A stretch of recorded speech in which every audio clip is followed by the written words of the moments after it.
ایران میں ایک عالم دین ہے بزرگ، ان کا بڑا احترام ہے اور عالم اخلاق کہلائے جاتے ہیں، آیت اللہ مجتہدی تہرانی، کتابیں بھی ہیں ان کی، بزرگ، بہت بزرگ ہیں، بہت مسن. انہوں نے اس واقعے کو بیان کیا، میں نے خود ان سے سنا ہے، تو اس لیے میں اور اعتماد کے ساتھ اس واقعے کو بیان کر رہا ہوں، چونکہ کتاب میں بھی پڑھا اور ایک بزرگ عالم سے سنا بھی.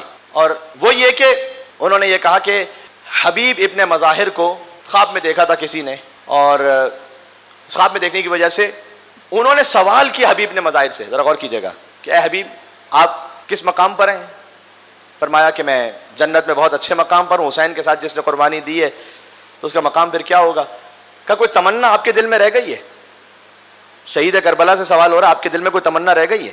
حبیب نے کہا کہ تمنا ایک یہ رہ گئی ہے کہ میں زندہ ہو کر دوبارہ اس دنیا میں آؤں اور اس ذکر میں جا کے بیٹھوں جہاں میرے مولا اور آقا کے مصائب کا بیان ہو رہا ہے. یہ آیت اللہ مجتہدی تہرانی نے اس خواب کو بیان کیا. کیا کہنا، میں نے پہلے عرض کر دیا کہ یہاں جو میں بات کر رہا ہوں وہ میں محبان امام حسین علیہ السلام سے بات کر رہا ہوں، کسی بھی فرقے سے ان کا معاملہ ہے. تو اور واقعاً جسے اللہ سبحانہ و تعالیٰ کوئی، جناب فاروق ستار صاحب تشریف فرمائے، کوئی بھی دنیا کے حوالے سے عزت عطا کرے کسی بھی طریقے سے، آپ کو سیاسی اختلاف ہو سکتا ہے اور معاملات ہیں، مجھے اس وقت یہ پلیٹ فارم نہیں کہ میں اس پہ بات کر سکوں، نہ وقت بچائے، لیکن بہرحال ہر ایک انسان اپنے لیے شرف سمجھتا ہے کہ اس کا نام شامل ہو جائے حسین کا ذکر سننے والوں میں، دفتر میں نام شامل ہو جائے. حبیب نے مظاہر علیہ الصلاۃ والسلام علیہ آلاف التحیت والثناء، انہوں نے کہا میری تمنا ایک ہے. اب اس تمنا کی وجہ کیا ہے وہ تو حبیب اصل میں جانتے ہیں، میں اس لائق نہیں کہ میں اس پہ کوئی اپنی جانب سے تبصرہ کروں، لیکن ایک بات جو دل میں آتی ہے وہ یہ ہے کہ شاید حبیب اس لیے مجلس امام حسین میں آ کے بیٹھنا چاہتے ہوں، شہید کربلا ہے پھر بھی دوبارہ آ کے مجلس میں بیٹھنا چاہتے ہیں،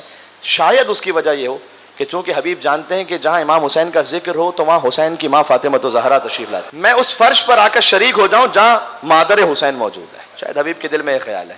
ایک واقعہ جو علامہ بہرانی نے لکھا ہے، جو مشہور تو امام حسین علیہ السلام کے بچپن کے واقعے سے مشہور ہو گیا ہے، لیکن جو میں نے کتاب میں پڑھا ہے وہ ان کی جوانی کا واقعہ، اور وہ یہ کہ جب امام حسین علیہ السلام اپنے بابا کے ساتھ کوفہ چلے گئے تھے، مولا علیہ السلام کی جب خلافت تھی کوفہ میں، تو امام حسین علیہ السلام کوفہ آ گئے تھے. آپ جانتے ہیں بیت علی جہاں پر وہ حجرہ بھی موجود ہے امام حسن اور امام حسین کا، آپ نے دیکھا ہوا ہے وہ حجرہ. تو حبیب جو حسین کے بچپن کے دوست ہیں، وہ حسین جب کوفہ چلے گئے نا تو حبیب سے مدینہ میں رہا نہیں جاتا تھا، اور حبیب نے مظاہر کی کیفیت وہ ہو گئی تھی کہ ایسا لگتا تھا جیسے ابھی حبیب کی روح نکل جائے گی. تو ان کے بابا مظاہر، ان سے کسی نے کہا کہ دیکھو تمہارا بیٹا حبیب حسین کے بغیر مر جائے گا، چلے جاؤ کوفہ. حسین کوفہ چلے گئے، تم بھی کوفہ چلے جاؤ. حبیب نے مظاہر کے والد مظاہر اپنی پوری فیملی کو لے کر کوفہ منتقل ہوئے، اور چونکہ وہ ایک بڑے تاجر تھے مدینہ میں تو ان کے پاس اچھا مال و اسباب تھا. میرے پاس اس بات کو سمجھانے کے لیے وقت نہیں ہے، لیکن ایک جملہ انشاءاللہ کافی ہوگا. دیکھیے بزنس مین بنیے، مل اونر بنیے، بڑے تاجر بنیے، بس بے دین نہ بنیے. آپ کتنے ملینئر بن جائیں، اللہ سے آپ کو حلال سے عطا ہو، کیا کہنا، کسی کو کوئی اعتراض ہی نہیں، کوئی حرج نہیں. اللہ سبحانہ و تعالیٰ نے کیا نہیں ہے تو حضرت خدیجہ کو عطا کیا، حضرت سلیمان کو ملک عظیم عطا کیا. تو آپ بنیے انشاءاللہ اپنا بزنس امپائر حلال سے آگے بڑھائیے اس میں، اور مومنین کو، مسلمانوں کو خدمت کا موقع دیجیے. کچھ بھی بنیے، بے دین نہ بنیے، حسین کے راستے سے نہ ہٹے. مظاہر بہت بڑے بزنس مین ہیں لیکن عاشق حسین، پورا خانوادہ. تو یہ آگے کوفہ، انہوں نے گھر لیا، چونکہ مالدار تھے تو گھر بھی لے لیا انہوں نے. جب آپ کسی جگہ جاتے ہیں یا یہیں کراچی میں آپ نے کوئی گھر لیا ہو، آپ کی سب سے پہلی خواہش کیا ہوتی ہے؟ میں کسی عالم کو بلاؤں زیارت عاشورہ ہو، تو جس شہر میں خود حسین موجود ہو. تو مظاہر کیا چاہیں گے؟ سب سے پہلے امام حسین علیہ السلام کے قدم آئے میرے گھر پہ، تو گھر لے لیا انہوں نے. اور پھر مظاہر گئے مولا علی علیہ السلام کے پاس. مولا علی علیہ السلام سے کہا کہ اے مولا میں چاہتا ہوں کہ آپ حسن اور حسین کے ساتھ میرے گھر میں تشریف لائیے. مولا نے کہا کہ اے مظاہر ہم تمہاری وجہ سے بھی آئیں گے، کیونکہ مظاہر عاشق علی ابن ابی طالب ہے، اور ہم تمہارے فرزند حبیب کی وجہ سے بھی آئیں گے، کیونکہ ہم جانتے ہیں کہ تمہارا حبیب میرے حسین کا عاشق ہے، محب ہے.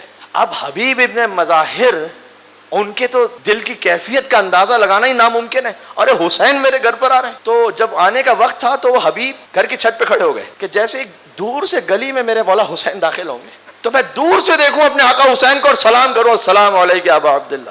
تو حبیب انتظار کر رہے ہیں. امام حسین علیہ السلام گویا داخل بھی ہوئے، لیکن فرط مودت حبیب، اللہ تعالیٰ کا ایک منصوبہ تھا، یہ کیا کیا جائے بہرحال کہ حبیب اس چھت سے گرے. اب امام حسین، امام حسن، مولا علی، علم امامت سے سب جانتے لیکن یہ ظاہری اسباب سے گفتگو ہو رہی ہے. گرے اور حبیب کی وفات ہو گئی. ایسے گرے کہ حبیب کی روح نکل گئی. اور مظاہر کو یہ علم ہوا تو مظاہر فوراً، کیا احترام امامت ہے کہ امام میرے گھر پر آ رہے ہیں تو میں اس دعوت کو خراب نہیں ہونے دوں گا. حبیب کے لاشے کو انہوں نے اٹھایا، ایک حجرے میں رکھ دیا، پہلے آ جائے میں مولا علی کی خدمت کر لوں بس. اب دو روایتیں یہاں پر. ایک تو مولا علی علیہ السلام نے جب مظاہر دروازے پر تھے کہ حبیب کو بلاؤں. دوسری روایت یہ کہ نہیں، مولا بیت الشرف میں تشریف لے گئے، جب دسترخوان پچ گیا تو طریقہ عربوں میں ہوتا تھا کہ آپ بہترین اگر مہمان نوازی کسی کرنا چاہتے تو آپ خود ہاتھ دھلائیں گے، تو مظاہر آگے بڑھے اور انہوں نے مولا علی کا ہاتھ دھلایا۔ اب حفظ مراتب کا خیال دیکھیں یار، سبحان اللہ کیا خانوادہ ہے، علی ابن ابی طالب ہماری ہزاروں جانیں قربان ہو۔ اب مظاہر آگے بڑھے امام حسن امام حسین کا ہاتھ دھلانے کے لیے، مولا نے کہا نا نا نا، آپ نے میرا ہاتھ دھلوا دیا ٹھیک ہے، لیکن حسن اور حسین میرے بیٹے ہیں، آپ نہ ہاتھ دھلوائیں، آپ اپنے بیٹے کو بلا لیں، حبیب کو بلا لو۔ اب مظاہر کہتے ہیں کہ مولا مجھے یہ خدمت کا موقع دیتے ہیں، مولا مجھے یہ شرف عطا ہو جائے، نہیں بتلانا چاہتے۔ اتنے میں مولا علی نے کہا کہ اے مظاہر ہم جانتے ہیں آپ کے دل کی کیفیت کو، کہا جاؤ حسین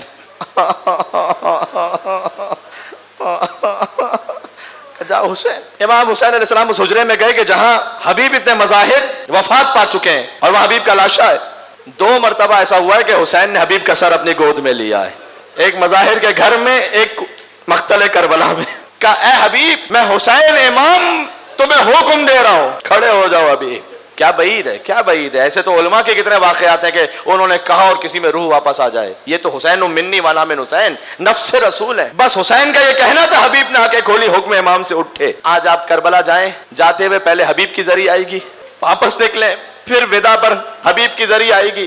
آپ نے عراقیوں کو سنا ہے، میں نے بار بار عراقیوں کو دیکھا، حبیب نے مظاہر کے ذریعے پر آتے ہیں تو آ کر کہتے ہیں السلام علیکم یا ناصر الحسین، اے حسین کے نصرت کرنے والے آپ پر سلام، سجلنا من زوار الحسین، آپ ہمیں حسین کے ظاہروں میں لکھ لیجئے گا، آپ ہمیں حسین کے ظاہروں میں لکھ لیجئے گا۔ یعنی حبیب نے مظاہر کا مقام یہ ہے کہ امام حسین نے انہیں اپنے زائرین کا دفتر عطا کیا ہے۔ آپ جب زیارت پہ جاتے ہیں تو نام کون لکھتا ہے؟ حبیب ابن مظاہر۔